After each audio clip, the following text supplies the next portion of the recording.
محرم کا تقدس، اس کی حرمت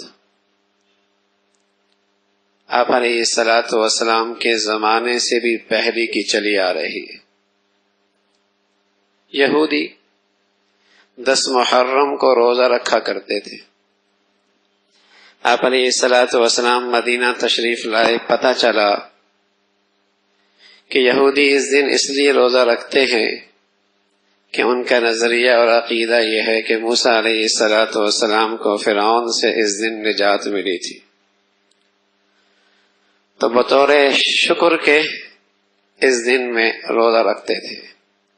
تو پیارے رسول صلی اللہ علیہ وسلم نے فرمایا، حضرت موسیٰ علیہ الصلاۃ والسلام سے محبت کا تعلق ہمیں ان سے زیادہ ہے، ہم بھی روزہ رکھیں گے، لیکن جہاں یہودی رکھ رہے ہمارا روزہ ان سے قدر مختلف ہوگا، ہم 9 اور 10 کو رکھیں گے یا 10 اور 11 کو، تاکہ عبادت میں بھی ان سے فرق ہو جائے۔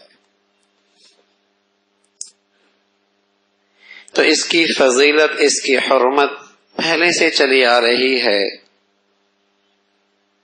البتہ آپ علیہ الصلاۃ والسلام نے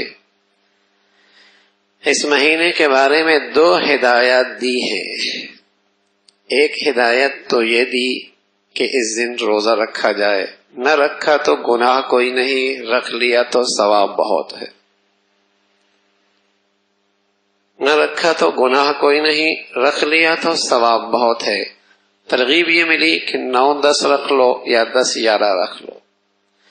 اور دوسری ایک حدیث ملتی ہے جس میں آپ علیہ الصلاۃ والسلام نے فرمایا، 10 کو اپنے گھر والوں پہ کھانے کی وسعت رکھو۔